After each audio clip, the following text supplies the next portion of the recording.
This week on Writers RX, I'm talking about word choices. What do I mean by this? I mean that what you write is as important as how you write it, as well as how much information you impart into one paragraph. I'm Susan McGregor, a professional editor and writer with over 30 years of experience. I've edited magazines, anthologies, and novels. Currently, I'm an editor with On Spec magazine, one of Canada's foremost magazines for fantasy and science fiction. But enough about me. Let's get into it. How word choices can make or break your fiction. There are a number of ways a writer might confuse the reader through word choice. Something as simple as an awkward word or phrase might cause them to lose interest or break their reading flow. These can be, number one, obscure or abstract nouns that cause the reader to grasp for their meaning. Number two, nouns paired with adjectives or verbs paired with adverbs that conflict. And number three, vague, amorphous, or archaic descriptive passages. For example one, let's look at a story reminiscent of the work I've seen lately in the On Spec slush pile. This is the opening paragraph. The Minerva shuddered from the impact, causing Captain Mitch O'Connell to glance at the right-hand console of the ship's display. A tiny pinprick throbbed there, as steady and as terrifying as a faltering heartbeat, an indication that the carapace had sustained damage, as well as the insulet sandwiched between the outer shell and second wall of the skeletal adamantine, the final bastion against punctures threatening the depletion of the ship's precious oxygen. If the ship's AI failed to repair the breach in time with conglutinate, it would be death before the end of the Ganymedian lunar cycle, or 7.16 Earth days. As if to confirm how bad the puncture was, globules of pale adhesive streamed past the port. O'Connell didn't need readouts to know that the damage caused was not from a near miss as he had originally assumed when the rogue asteroid appeared, but the perforation was even worse than the beacon indicated. So what's wrong with this paragraph? We get the idea. The protagonist's ship has been struck by an asteroid near Ganymede, one of Jupiter's largest moons. But on the whole, it's a bit overdone. There are too many unusual or abstract nouns for most readers to get their heads around in the first read. In particular, carapace, insulet, skeletal adamantine, bastion, conglutinate, Ganymedian, etc. It takes a fraction of a second longer to understand what these are.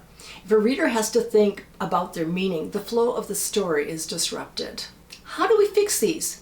Simplify the opening with less detail. If possible, replace the multi-syllabled words with shorter ones. For example, conglutinate, which is 4 syllables, could be replaced with sealant or even glue. Mind you, you still need to be careful with word choice. Glue probably isn't the best choice for a hard SF story. Skeletal adamantine might be replaced with framework. Also, adamantine. What is it exactly? Does it make sense that you might use this material for a ship's skeleton? I have no idea. As an editor, this is one of those things I would have to look up to be sure. And because I don't have an engineering background, the last thing I want to do is publish a hard SF story that doesn't rely on what's plausible. There will always be readers out there who have a much greater understanding of these sort of things than I do.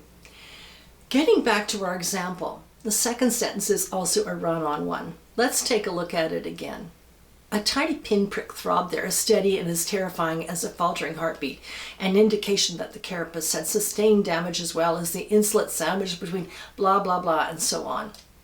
This paragraph leans towards exposition, which, if you aren't aware of what exposition is the narrator telling the reader what's happening, explaining rather than showing. Sometimes exposition is necessary, but when it comes across as too much info all at once, it becomes an info dump. My second point concerns nouns and adjectives that negate each other's meaning, or verbs and adverbs that conflict. Let's consider this line.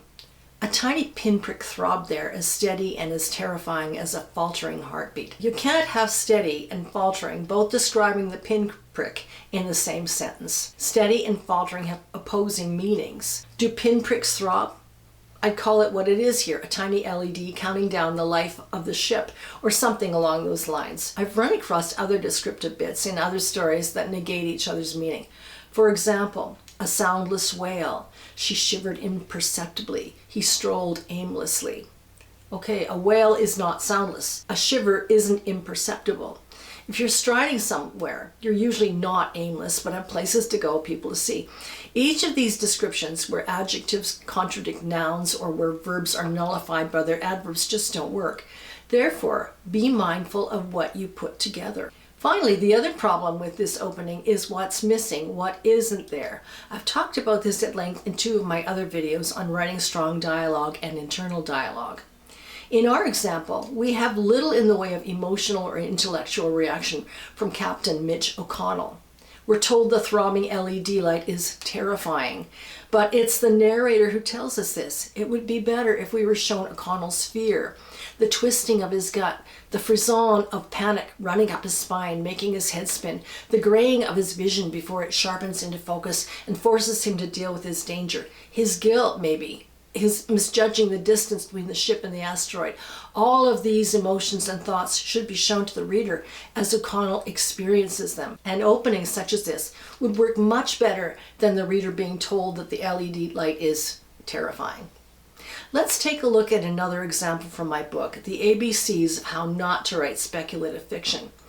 If you're interested, you can purchase this book through Amazon. I'll leave a link to it in the description below.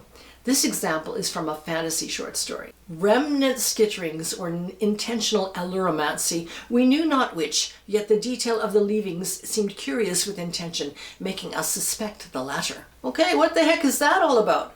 I had to look alluromancy up.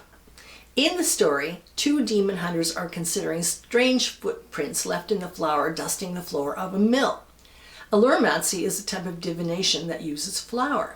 It took me a few paragraphs to get the gist of what this story was all about. If your reader has to stop to look up a word, you've lost their attention and you've broken the story's flow. Also, just a minor point here, but intentional and intention are similar words. A good rule to follow is to make sure you aren't repeating the same word or ones with the same root on the same page or even within the pages a reader can see. This is what thesauruses are for.